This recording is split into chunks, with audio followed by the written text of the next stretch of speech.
अस्सलाम वालेकुम खान साहब। वालेकुम अस्सलाम बरकत मियाँ। यहाँ अक्सर रात में बिजली चल जले, घंटों तक ना आवेले।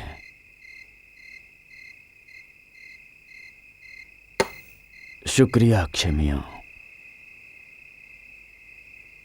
हाँ तो बतावा, वहाँ सब ठीक ठाक हो गइल बना? हाँ खान साहब, सुंदर साहब के पढ़ा लिखा नेक बीबी और दुगो बच्चा बाड़े। बड़ा ही खुश मिजाज और दरिया दिल बाड़े। खान साहब, वो हवेली फिर से जगमगाए लगल और सुंदर साहब भी बड़ा खुश रहा। वो तो हमार शुक्रिया अदा कैले कि उनकरा हमरा वजह से इतना अच्छा हवेली मिल गई। उनकरा और भी खुशी हुई अगर एक बार रुआ उनकरा से मिले हवेली में चलती।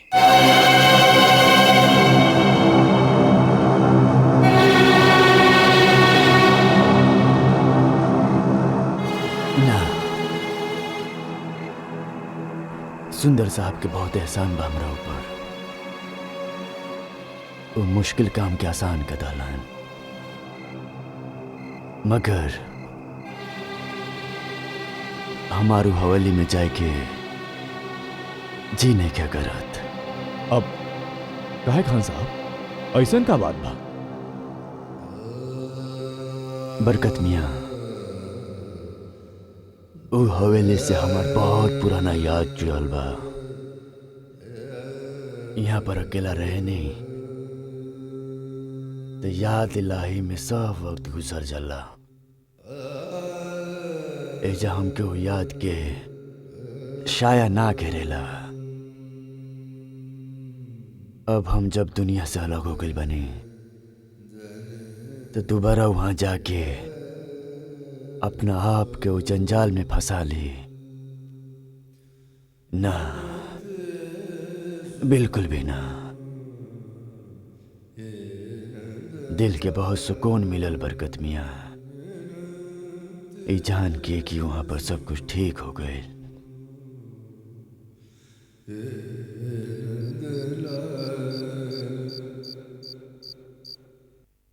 चला तू लोग दूध पीला। मम्मा हमनी के बाद में पी लेम सन। ठीक बा, लेकिन सोए से पहले पी लिया जरूर। ओके मम्मी। देखा बेटा, ई नई जगह बा, पहली रात बा, शायद नींद ना आवे। डोंट वरी मम्मा, हमनी खातिर नया जगह पर जाइल कोनो नया बात नहीं खे। और वैसे भी मम्मी, हमनी के घर तो बहुत अच्छा लागल, और ऐसा सुंदर घर तो हमने देखनी ही ना। अच्छा देखा, लेकिन दूध पियन ना भूलिया। Okay, good night. Good night mama. Good night mama. Good night बेटा।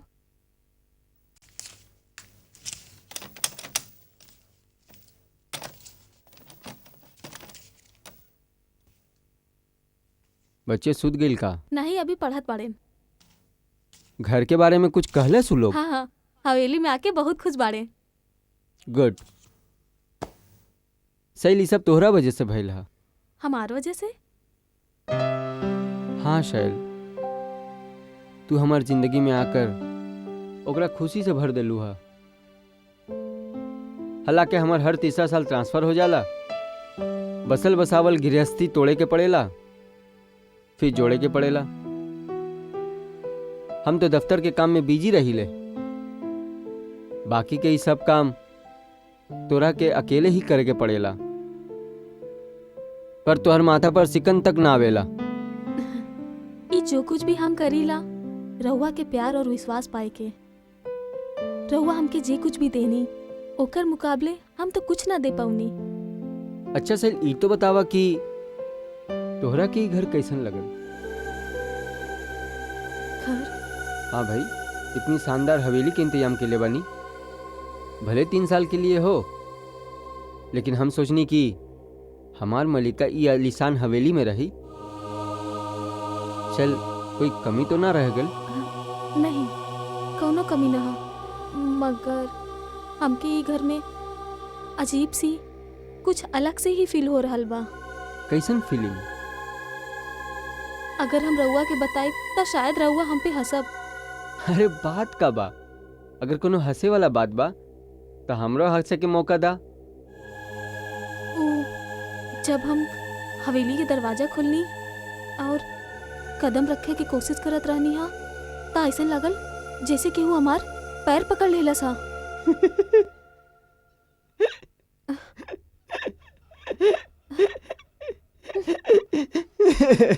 ओके, उठी रहुआ, उठी। भाई एकरा में ताजुब के का बात बा? जब तू पहली बार हवेली में कदम रख लू तो यहाँ के माहौल ने खुश होकर तोहर कदम चूम लेलस। रहुआ हसल बंद करे। अच्छा बाबा ना हसब, ये तो बतावा कि और का भइल? उ जब हम रसोई के दरवाजा खोलत रहनी हा ता ऐसा लगल केहू हमार हाथ पकड़ लेला सा। ये बात तो हमरा से बर्दाश्त ना हुई, बिल्कुल ना हुई। जिस हाथ के हम पकड़ ले बानी ऊ हाथ के केहू और छुए। देखी रहो, मजाक मत करी। ऊ हाथ केहू लड़की के रहल हा। हाँ फिर ठीक बा, मगर यहाँ भी वही बात बा। माहौल के लगत रहे रसोई घर के दरवाजा खोलते हुए ई नाजुक हाथों के तकलीफ ना होई। वैसे ई बतावा, जब आप रसोई में गेनी त हलवा आप बनेनी कि केहू बना के रख देलस? अब रहुआ ये सब रहे दी। हम सिर्फ इतना कहनी है कि हम महसूस कईनी हा, इतना कहनी है कि ऐसन भाईल बा। चला शुक्र बा ई बात दरवाजा तक ही रह गेल। ना ऐसा ना बा। जब हम पहली बार बाथरूम में गईनी ना त टब पहले से भरल रहल हा, और जब हम ओकरा के खाली करे की कोशिश करनी हा त हमरा के उमन एक साया नजर आई। भाई माल गेनी चल जा, अब तू दिन में भी सपना देखत बाड़ू। हाँ हाँ रहे दा, मजाक मत उड़ावा हमार। हम ब्रश करके आवत आनी। चल कब आई? भाई हम तो सिर्फ इतना कहत रहनी कि अगर तू बाथरूम में टब भरल देखिया तो ई मत सोचिया कि टब केहू भर देलस, काहे कि ऊ टब ई ना चीज भर ले बा। बस ई सोच के कि सोबे के पहले तू नहाला तो नींद बढ़िया आई। वेरी फनी।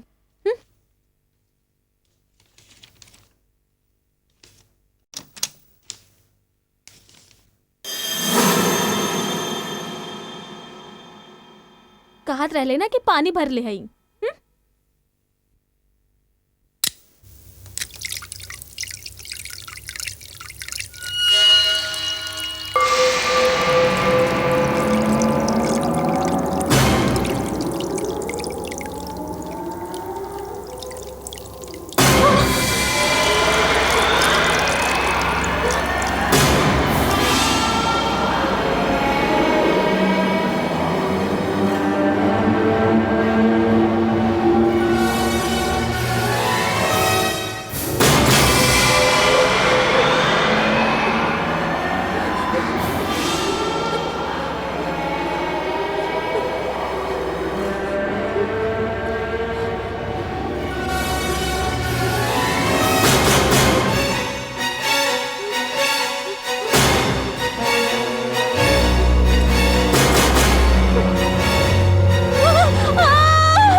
सुंदर सुंदर सुंदर। का भइल सही का भइल? उ साया साया हमके दोबारा नजर आइला। कौना साया? उ है उ लड़की के। चला हमरा के देखावा। नहीं हमके डर लगत बा। ठीक बा, तू रुका, हम देख के आवत। रहुआ मत जाई। कुछो ना हुई, तू यही से रुका, हम आवत आनी।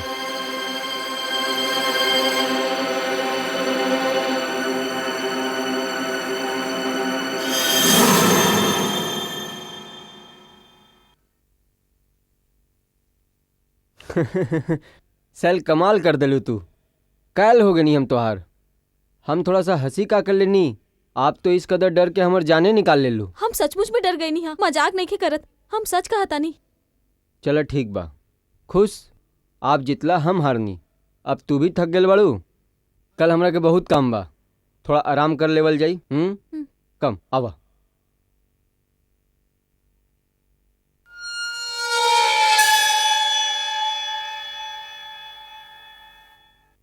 पास मी स्लाइस प्लीज। या ई राउर जूस और बच्चा लो ई आप लोगन के दूध। अरे अरे ई का नाश्ता तो करला। मम्मी जितना खाए करला उतना खा लेनी सन। कम से कम दूध तो पीला। अरे मम्मी अगर दूध पियब तो स्कूल में लेट हो जाए। स्कूल में मस्ती मत करिया। बाय मामा। बाय बाय मामा। बाय। तू लोग गाड़ी में बैठा, हम अभी आवत आनी। अच्छा भाई हमहू चलत आनी। जूस तो पी ली। ना ना हमरा देर होता ऑफिस जाए खातिर, कोनो चीज की जरूरत हुई तो फोन कर लिया हमरा ऑफिस में। Take care. Have a nice day. Thanks bye.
पापा का भइला?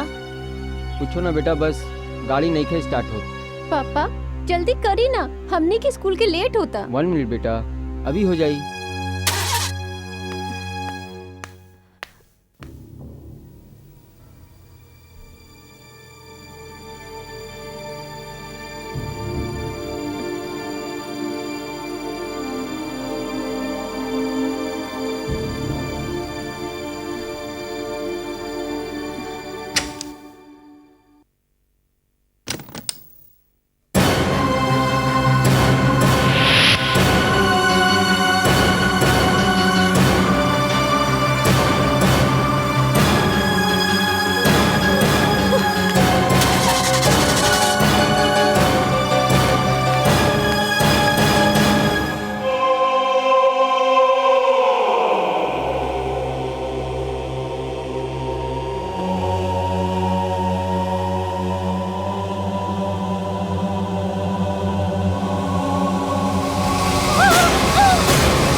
शैल, मम्मी मम्मी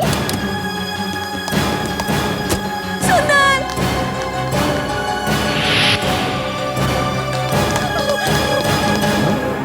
का भेल शैल?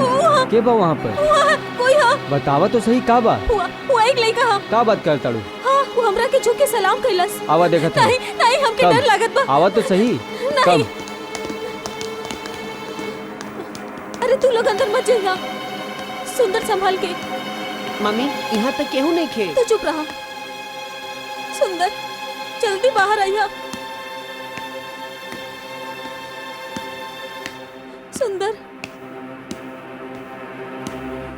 शैल, यहाँ तो केहू ना बा। नहीं हिया रहल, हम खुद अपने आँखी से देखनी हा। वो तो हमरा के झुक के सलाम भी कैला सा। हाँ पर यहाँ तो केहू ना बा। हाँ मम्मी एजा तक केहू नहीं खे। तो फिर बाथरूम बाथरूम में हो सकेला। हुआ देखी। चला हुआ देखत हई। अब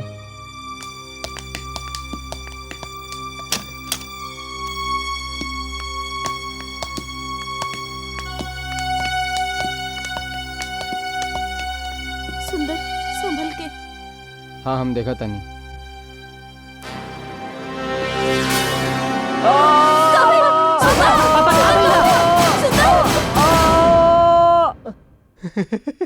सुंदर हमके ऐसा मजाक बिल्कुल पसंद नहीं खे। रिलैक्स रिलैक्स, हम जाता नहीं।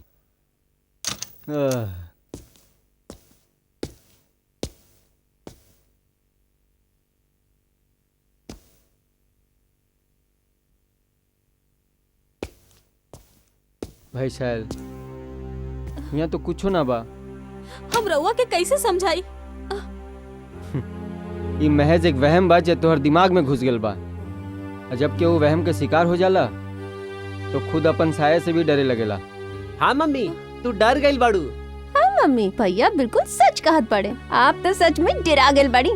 देखो शैल, बच्चों लोग अब ये कहता, सचमुच ये हवेली में केहू ना बा हमनी के सिवा। अब तू ये डर खौफ ये वहम अपन दिमाग से निकालता, बेफिक्र होके यहाँ रहा। हमारी यकीन माना कुछ ना हुई तोहरा। अब हम चलत आनी। हम भी राउत संगे चलब। भाई हम ऑफिस जाता नहीं, बच्चा स्कूल जाई, तू कहाँ चलू हमरा साथे? हम शॉपिंग खातिर चल जाए और बच्चन की स्कूल से अपने साथे लेकर आए। हम ऐजा अकेले न रहब। ठीक बा, चला आवा। कम कम कम।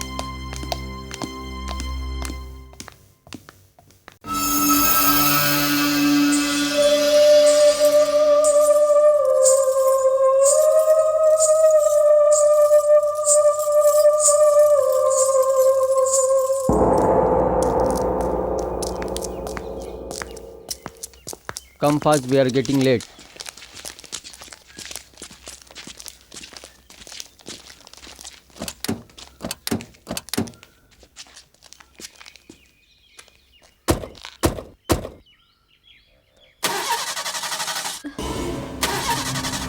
हम कहा था नहीं गाड़ी स्टार्ट ना हुई, हम जाना था नहीं गाड़ी स्टार्ट ना हुई।